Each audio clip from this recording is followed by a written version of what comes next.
So I'm here with Dr. Damani, and I guess maybe I'll start off by telling a story. I was in Asclepion in Turkey, and that's one of the areas where healthcare really started. You know, the snake and the scepter is there in the ruins.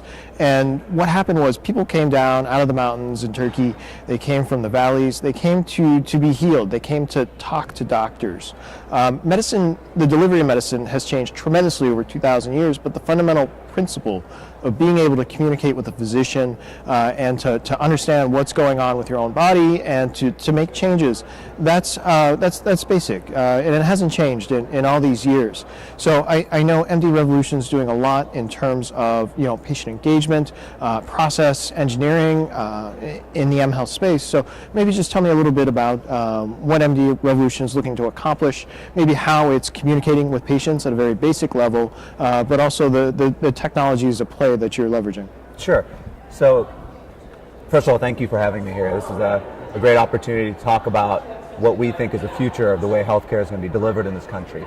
But, just to go back for a moment to why I was here, I gave a super session talk around the disconnect between mobile health and mobile technology. And the reality is that if you look at it, if you just take a step back and look at it from a global perspective and look at what the problems are in this country, $2.6 trillion is the annual U.S. healthcare budget. 75% is that from managing chronic disease, non-communicable diseases that were not a problem in the 18th, 19th, and 20th centuries because people had communicable diseases, right? And when you look at diabetes, heart disease, cancer, the vast majority of it is preventable. I mean, if you take about 40% of cancers, if you look at breast, lung, prostate, I mean, a lot of these are preventable. If you look at heart disease, about 70 to 80% by the CDC estimates are preventable. So now you say, okay, well, how are they preventable? They're preventable through diet and exercise. But what's happened is that mobile health technology, although it can engage, the process is to actually put the pieces together so that way you're connecting the dots with the patient. It's not just a siloed solution where somebody's wearing a Fitbit, right? And, well, what are they going to do with the Fitbit, right? So they count their steps, but that's not getting back to the doctor. It's not getting back to a paradigm that we feel is important, which is the measure, monitor, motivate paradigm.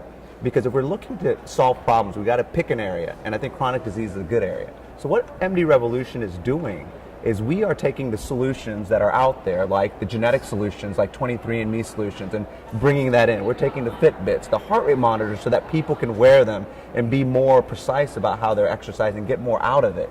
We are measuring things that people aren't measuring, like visceral fat and VO2, which is a level of cardiorespiratory fitness, which is tied to reduce death more so than Lipitor. So in summary, what we're doing is we're bringing the genetic and mobile health solutions together in a package to then show the world how is this delivered. And on top of that, we were able to build a software platform which serves as a service, a software as a service platform that can essentially engage the patient through social networking, through gaming, through bringing all the apps, through lab data and genetic data, and then the healthcare interface, right, is essentially then able to monitor if somebody didn't get 50,000 steps in a week. They're monitored if they put on 5 pounds of weight. They're able to do that because of products like the Qualcomm 2Net platform that's out there now. Yep. And so what we've done is we've, the model is called Rev Up, the software platform, Rev Up Health Accelerated, because we want to rev up your metabolism, we want to rev up your fitness levels.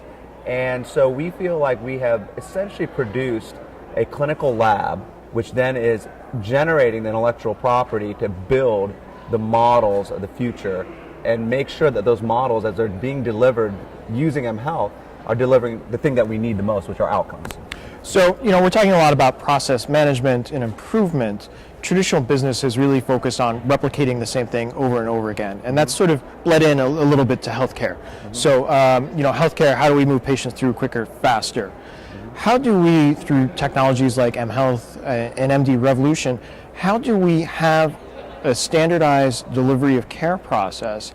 How do we measure all of this patient-generated data, but at the same time make it a patient experience that's open and welcoming for the patient, so they feel like they're getting personalized medicine? But how do we manage processes like we do in manufacturing, but at the same time keep it personalized? Well, I'll give you a perfect example. One of the fastest growing specialties in America is concierge medicine. You got doctors now who are being compressed with time, compressed with reimbursements. They're going out and going to a stipend-based product. Well, if you look at concierge medicine, they've always talked about how, the touches, the patient touches are so important, and that's why people who have concierge doctors are really high on their doctors. They really like them. But what we're finding at MD Revolution is that the touches through the devices, if you are able to touch those people, in other words, through our software, we find out somebody didn't get 50,000 steps or they did get 70,000 steps in a week. We're able to touch them. So what we're finding that people love the most is two things. They're able to measure what they're doing, right? So they feel like all of a sudden I'm taking control and ownership. The second thing they tell us is they love that somebody's actually paying attention.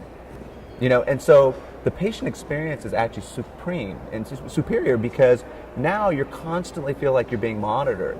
And so it actually reduces the cost because now you're not going to see your doctor only when you're sick, which is what drives costs up, right? And if you really think about costs of healthcare, what is being driven by it? It's because of reactive disease care. We wait till we have problems to get it treated, when the reality is, we just talked about at the beginning of this episode, that the vast majority of chronic disease is preventable or manageable in a much better way. Mobile technology provides that. So I don't know if that answers your question. I guess the patient, by being connected, feels connected. They feel connected, they feel like they're getting value, and they're willing to pay for that value. We've seen that. We've gotten over 200 people through the model, and we have data on our white paper on our website that has consecutive statistical data on 41 consecutive people showing body fat, visceral fat, VO2, which is a cardiorespiratory fitness measure, and metabolism increases. I mean, did you know that you could actually increase your metabolism? Yeah. I mean, you did. See, a lot of people didn't know that, and so what we're finding is through precision-based tools, which are what mobile health is, they allow you to be more precise about your life, right? More measured, that you can actually do that. And so that feeling is like, a sense of a person feeling as though, wow, I'm constantly, even the hypochondriacs, people that want to go see the doctor, they love it the most because they always feel like they have something that they're able to measure and monitor.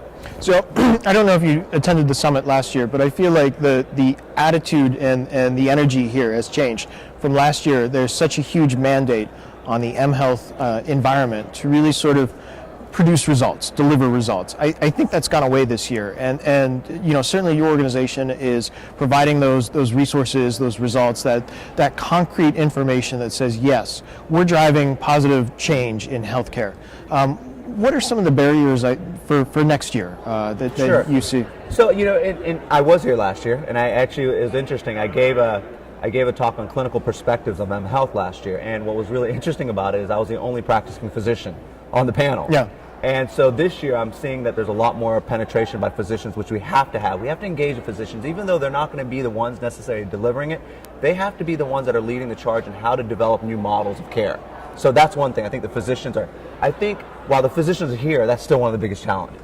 Engaging physicians, because you got to realize that the business model of medicine is broken. I mean, we are paid to treat disease. I say that over and over again, but it's true.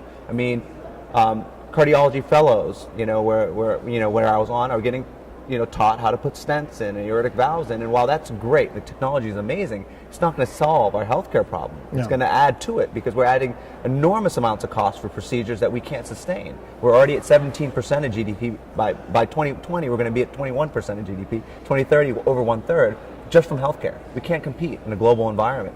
So I think one of the biggest challenges is really building models, right? Retail models. Models where the delivery of mHealth can be done in a seamless, streamlined, feasible way and without necessarily involving the doctor. I mean, I see a time where Starbucks, is now you see an MD Revolution type product on every corner in suburbia. Why? Because these products are already sold, in every store. You got Fitbits, you got Withing scales, but if you're not going to teach people how to use these devices and how to engage them with it, and not have a platform and the software, an intelligent software to actually bring it all together, you're not going to go anywhere with it. So I think the biggest challenge is actually building these model systems, and showing that they can be profitable, that you can actually make profit from it.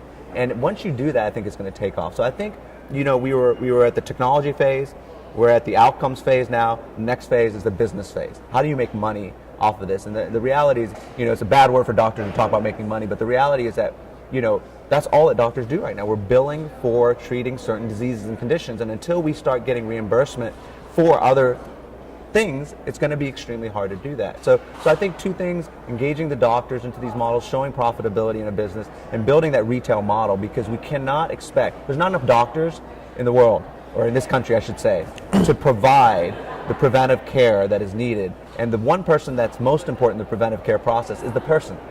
And mobile health technology can enable that. So those are the two things, I think, the two challenges we have. I guess, yeah, definitely being able to take active monitoring processes and turn them into passive monitoring. Yes. But that comes with sort of the trade-off of decentralized care. You're no longer going to the physician's office for those centralized, active monitoring. It's becoming more passive. And I guess, you go into a hospital, they've got the systems that provide medications, that provides resources. They scan a barcode and a drawer opens. Right. Do you foresee a day where maybe in the lobby of hospitals across the U.S. there's a store? There's one right out here outside in the hallway that sells electronic devices. Will hospitals and health systems, you think, embrace this technology to a point where they see and we get to that consumer retail model? It's going to be, they're going to have to. They're going to have no choice. Now, the hospital-based system already is becoming, and I'm speaking a lot from prevention because I think that prevention is really where we can make the biggest impact. I actually think the Best Buys of the world and that the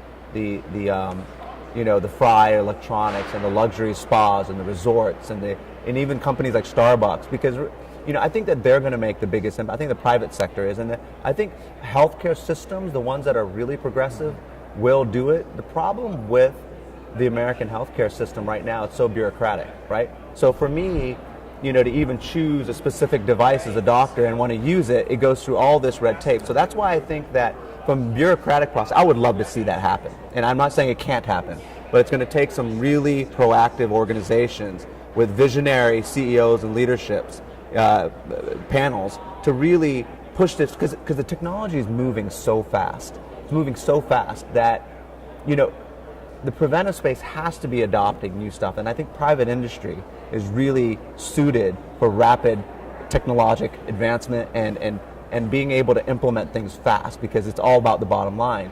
Because the healthcare systems are so built on right now, which is fee-for-service paying, it's going to be tough. But I think if you start now changing the model, which is what's happening with healthcare reform, now all of a sudden you change the incentives.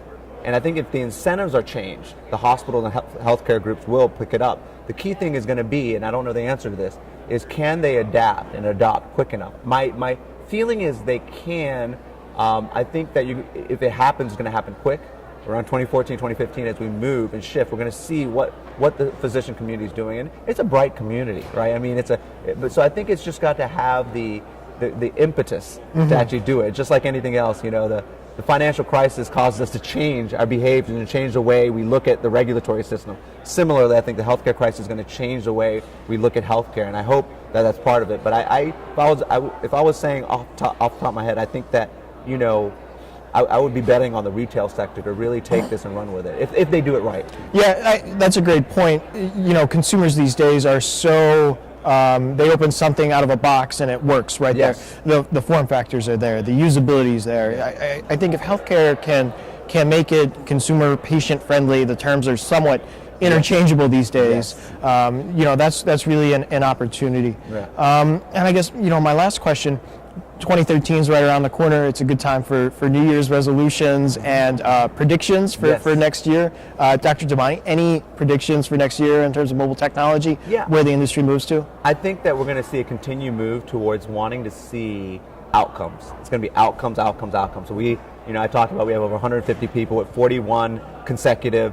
We've signed up multiple corporate wellness companies where we're looking to expand that. So next year I can come here and say we have 1,000 outcomes, right? And we can show data on 1,000 people. And I think, my prediction is you're going to start seeing a lot more people paying attention to the outcomes and efficiencies. Excellent. Well, Dr. Damani, thank you so much. Really appreciate you taking your time. It's good talking to you. Good to talk to you.